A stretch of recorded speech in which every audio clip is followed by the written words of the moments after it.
Dana Denha here, and this is Let's Watch with the Ann Arbor Film Festival. March brings the arts to screens and gallery spaces in A2 thanks to the hard work and dedication of the Ann Arbor Film Festival. The downtown becomes a destination for creatives from all over the world to share their insights through the arts and be inspired by others. Joining me is Yazmin Dababneh, an interdisciplinary Detroit-based artist sharing work at the 2025 Ann Arbor Film Festival. Welcome, Yazmin. Hi, I'm glad to be here. Can you tell me a little bit about yourself, your background? You have an interesting background that sort of is unusual that led you to the arts. Yeah, definitely. So I've always been a creative person, but I didn't really know anybody in the art world or who was an artist growing up. So I didn't really see it as a possibility. So after high school, I went to the University of Central Florida in Orlando and was studying pre-med for 2 years. I wanted to be a trauma surgeon. Um, Mainly because I kind of come from like a science family. You know, my parents are doctors or were doctors, and my siblings are all in the medical route. So that's kind of just like what I defaulted to. But I wasn't really fulfilled with what I was doing. So I took about a year and a half off, moved back to Michigan, and just want to shut off the logical side and focus on the creative side.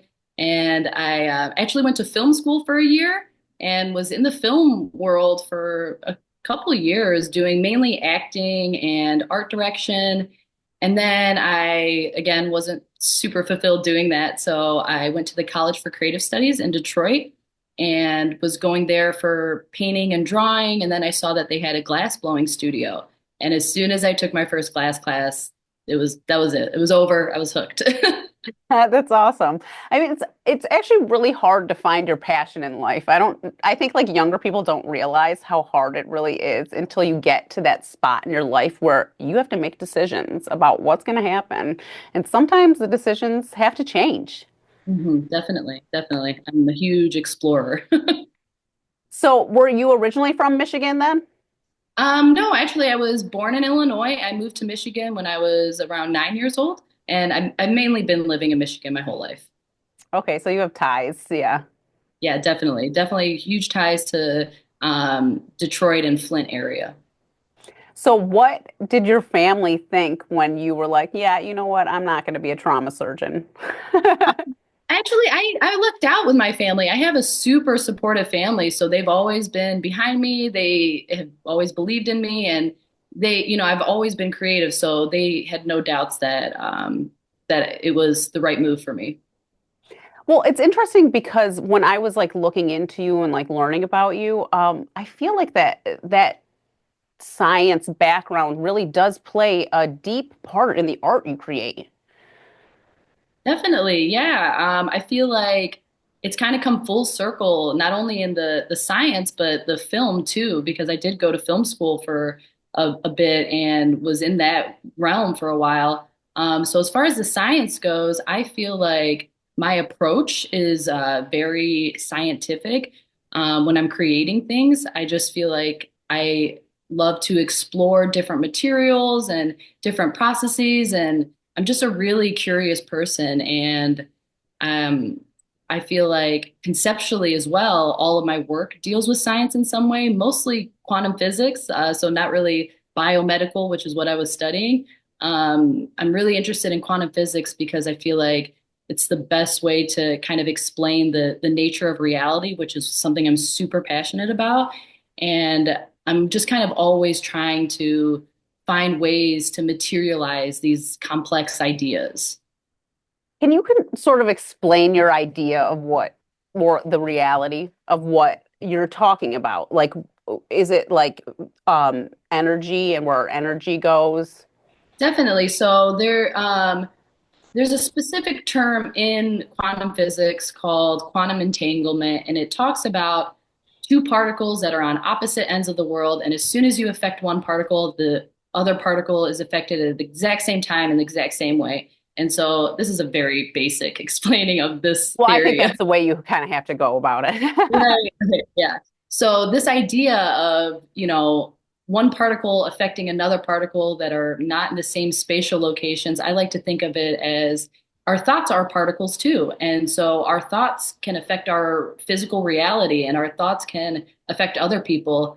And so in my mind, I'm like, okay, well, where does all of that energy live? It's not something that's seen. It's an invisible realm.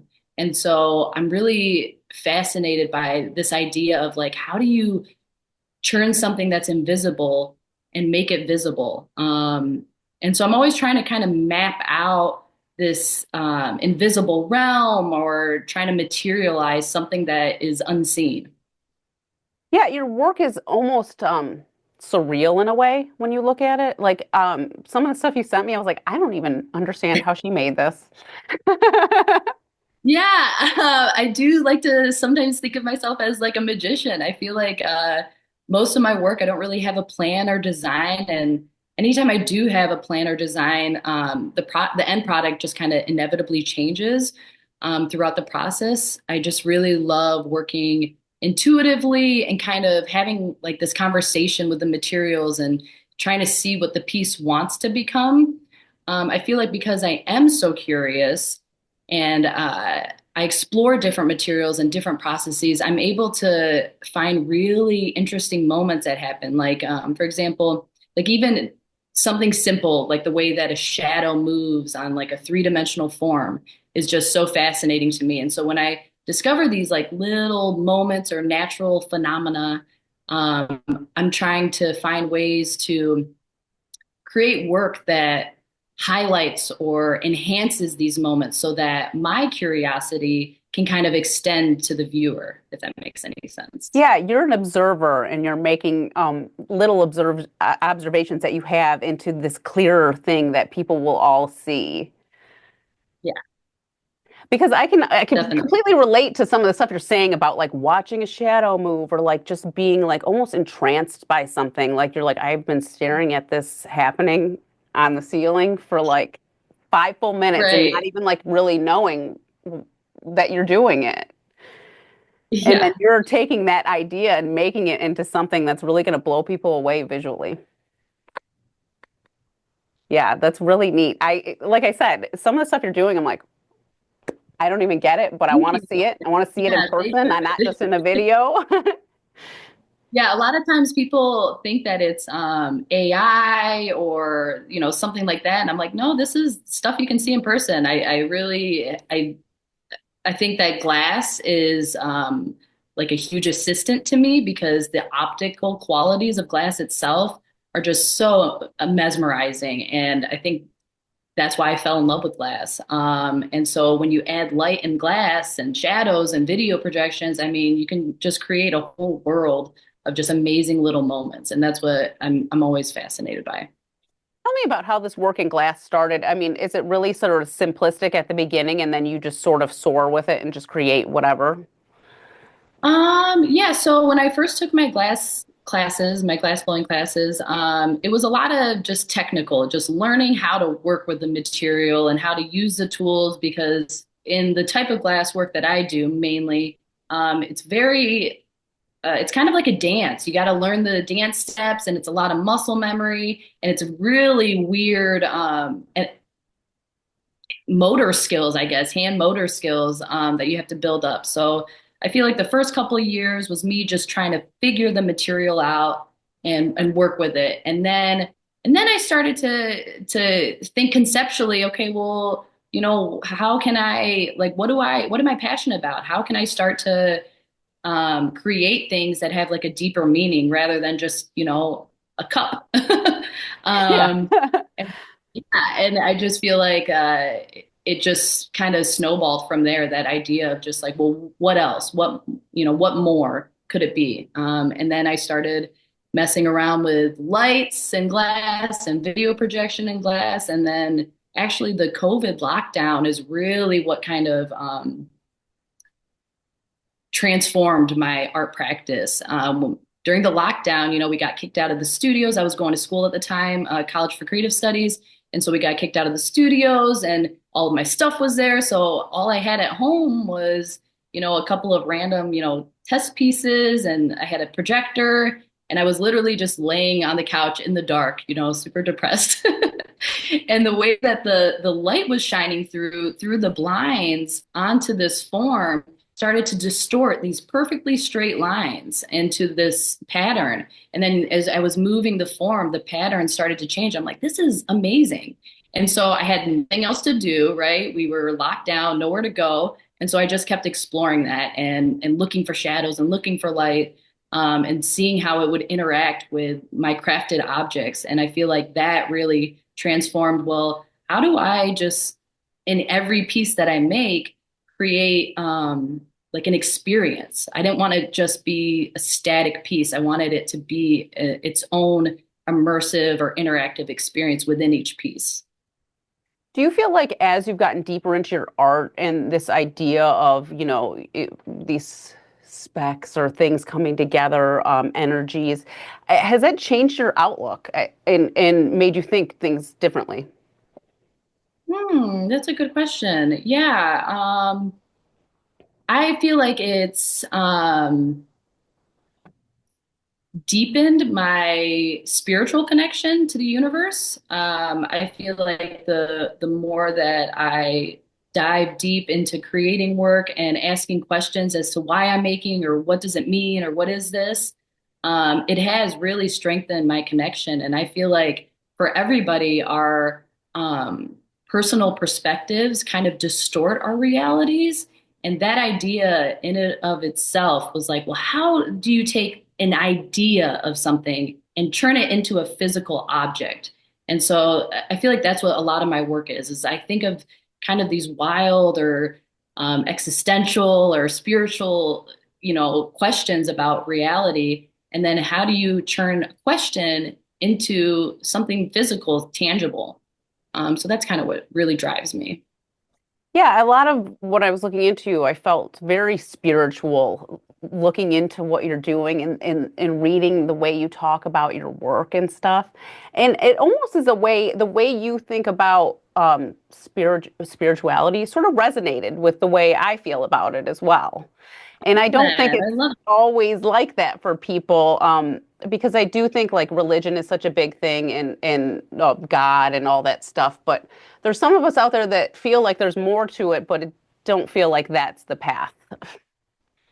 Yeah, definitely. And I feel like for me, and I mean, because I've been in the science world a little bit. I'm not huge in the science world, but I think it's interesting that a lot of scientists right now are having the issue of, there's like a line. There's these scientists that are stuck in the past and like this is the way the world works, and then there are scientists that are trying to marry the metaphysical, the spiritual side of things into the science world, because I feel like that's where the answers lie, is when you bring the religious or the spiritual into the science. And so I feel like by being an artist, I'm able to do that freely, without too much skepticism, because it's just my point of view. I'm not a scientist. I'm not saying this is how it is. And I just hope that other people start to, like it relates to them. They start to open up their minds a little bit and start to become more curious themselves. Yeah, because I do think, you talk to different people and, you have like, for instance, my brother-in-law believes in absolutely nothing.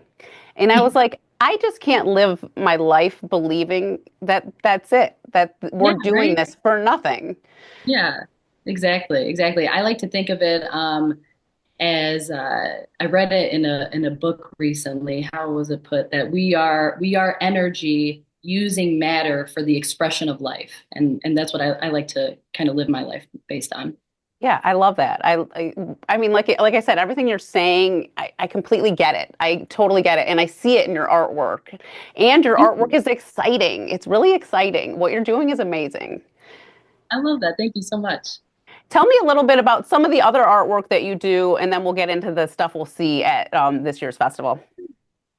Yeah, so I mean, I'm kind of all over the board. I work with glass, but I also work with steel, light, video projection. I like to tell people that I create a lot of sculptural work as well as immersive and interactive experiences. That's kind of the umbrella I like to put myself under.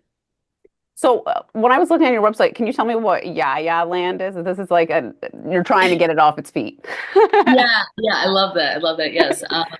Well, my nieces and nephews call me Yaya, hence the name Yaya Land. And it's kind of an idea I've been developing over about 5 years now.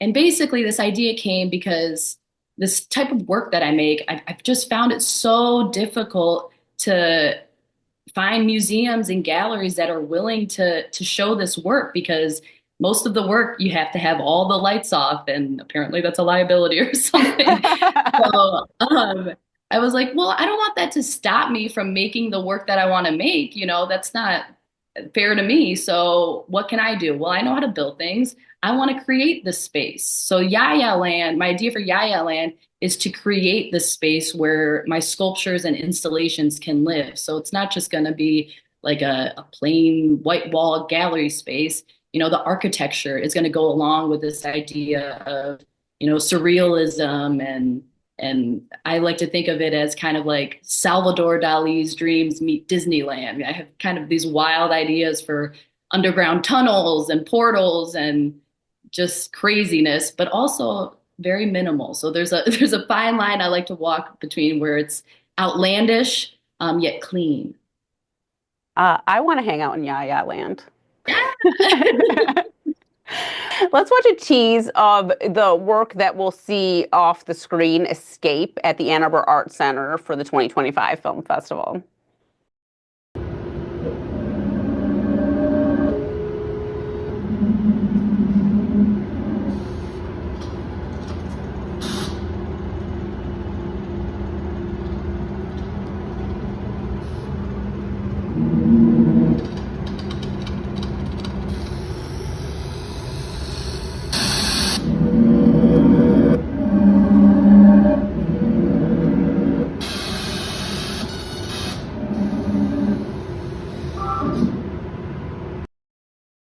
We're back with Yasmin. Can you tell us a little bit about Escape and how it came about? And did you make it specifically for the Ann Arbor Film Festival, or was this a piece that already existed? Yeah, so Escape is a piece that I finished right before the COVID lockdowns. And it was right when I first started exploring immersive and interactive experiences, kind of right before I fell off the deep end and really started exploring that world.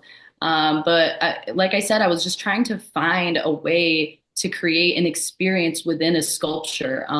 Before this piece, I had done some I, wholly experiential pieces. I created this portal where you were literally enveloped by this tunnel of light. And I mean, that was again another thing that galleries and museums didn't want to show because the lights had to be completely off. And there was a fog machine involved that tends to set off some smoke alarms.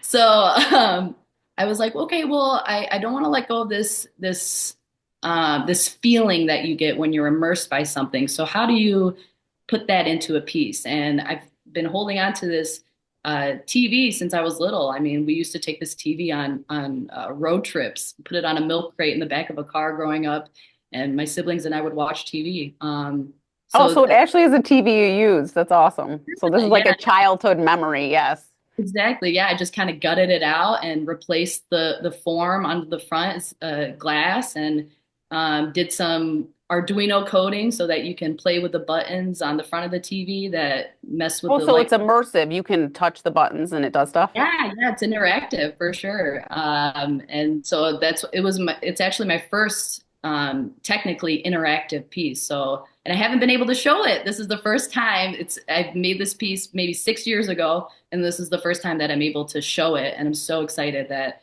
the Ann Arbor Film Festival like has this platform for experiential or experimental artists like me. Yeah, your work almost reminds me of, I don't know if you've ever been to the Ann Arbor or the Ann Arbor Summer Festival, and they always do like these where artists or like art groups will come and do some sort of something. And like sometimes there are immersive experiences where you walk through like tunnels and that's like that's what you remind me of. Like you should hang out with the Ann Arbor Summer I Festival. don't think yeah. That sounds right up my alley. But like this idea of the TV too, and the name escape. I mean, like when you think of TV, it is an escape, and like I feel like a lot of us sort of just like drown out reality with with our entertainment. Yeah, definitely. Yeah, the TV itself is interesting because I mean, like you said, like although it's something we often use to escape our reality, it's also something we kind of get sucked into and sometimes can't escape that. So, I mean, I have a lot of personal feelings about mainstream media and how it affects our mindsets and distorts our perspectives. And so this piece just kind of comments on that tension of wanting to escape reality, but then getting sucked into that programming and being unable to escape that mindset. Well, and I think like that idea of like sort of losing your mind to your entertainment is even worse now for younger generations because Oh, everything's like at your fingertips. You go out, you literally are driving a car and you see someone crossing a street and they are on their phone while they're crossing the street. It drives me insane. Drives me yeah, insane. yeah, So, yeah. like, I It's wish, like, even I struggle with it with my daughter. Like, she's 8 and she's like, I want to watch YouTube. I want to play Roblox. And I'm like, yeah, but there's like a time and a place. There's like, oh, you can't just do it all the time because what's your life then? Your life is nothing. It's just in a screen. exactly. Yeah, I feel very fortunate to have grown up at the time that I did because I remember time before technology became a huge thing.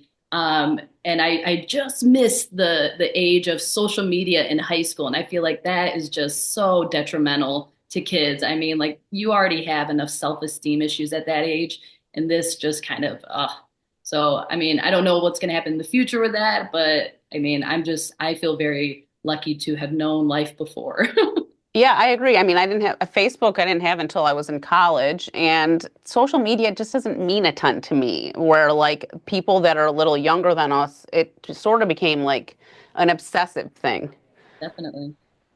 Well, you have another work that people can actually see too, and let's take a quick video look at Puddle Portal, which will also be at the Ann Arbor Art Center Gallery.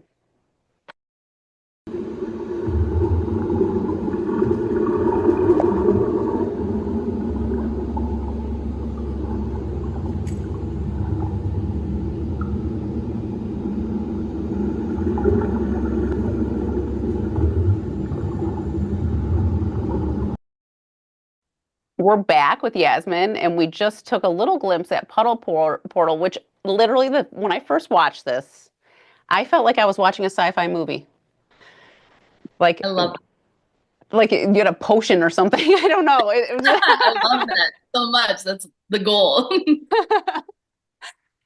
So tell me about this piece, how it came about, and is this one that was sitting around too, or is it a newer piece? So actually, this piece is a newer piece. This is one of the last pieces that I made at the College for Creative Studies. So this was in 2022, at the beginning of 2022. And like I said, I was struggling so hard to find places that I could show the work that I want to make. And so 2022 was the year that I finally left CCS. I was kind of a super, super, super senior. They couldn't get rid of me. And for our like senior exhibition, I wanted the space to be completely dark. I'm like, I'm a senior. I should be able to have a wholly dark room. And I had to share a space with other artists, obviously don't want to mess up their pieces. So I'm like, okay, well, how do I get the effect that I'm going for? This whole time that I've been here, I've been building up to this body of work and I have nothing to show for this show if the lights are on. And so I was like, you know what? People watch TV all the time with in the daylight, in lights, and you can see a TV screen. Because mainly at that point, I had only been working with projectors. And so with the projector, when the light's on, you kind of lose it. It's You not definitely as need a luminous. darker space, yeah. Definitely. So with this piece, I was just messing around with TV screens. So it's just a TV screen and the illusion gets set because you don't see the borders of the TV screen. So I created that wood frame to kind of create this. I wanted it to look like there was just literally a portal you could jump into in the ground. Yeah. And then, and without the glass, it's a really interesting piece, but I just wanted to add another layer of strangeness by adding those glass pieces on top to kind of distort the portal even more. Yeah, yeah, and it does. How is it working at the Ann Arbor Art Center? Are you in a dark room? Do you get your own space in that? I have no idea. I we haven't set it up yet, so Oh, it'll. well, I we'll have to told all them check it out and see. exactly. I told them that it needs to be either completely dark or almost dark. The or the puddle portal piece will be fine no matter what. It does look better in my opinion when it's dark because then it's really luminous underneath. But it looks great, and the video you just saw is in the daylight with gallery lights on, and you can see it perfectly fine. The TV piece though, I did let them know we need like almost complete darkness, so I'm hoping. Well, before we go, why don't you tell people why, you should support the Ann Arbor Film Festival as an artist, a filmmaker, a viewer, and even just someone that's maybe just visiting Ann Arbor and just check it out. Yeah, yeah. I mean, it's always interesting to go and view artwork, in my opinion. Just no matter what type of artwork, there's always something to be seen or gained from experiencing the art world. But for me, it's kind of personal, obviously, because I'm part of this film festival. I think it's amazing that this platform exists for artists like me who I do create experimental work and. I feel like there's not a lot of places or organizations that are open enough to allow that to happen, to be like, hey, we don't know what this is, but do you want to see it? So I think that's huge, and I'm extremely grateful to be a part of it. I agree. I think it's amazing how the Ann Arbor Film Festival has branched out and really been a haven for people of all mediums of art to really show their work and have people come in and appreciate it. And really, when you think about the film festival, people are coming from other places. So having stuff at different gallery spaces and different artists to see is just making that trip so much richer. Definitely. And it's not just film. I mean, there's performances, there's sculptures, installations. It's not just sitting in front of a screen watching amazing films, by the way. So yeah. Well, thank you, Yasmin, so much. It's been a great conversation. Yeah, thank you so much. To watch this and other CTN series, visit youtube.com/CTN Ann Arbor and remember to like, subscribe, and share. I'm Dana Denhoff for Let's Watch with the Ann Arbor Film Festival.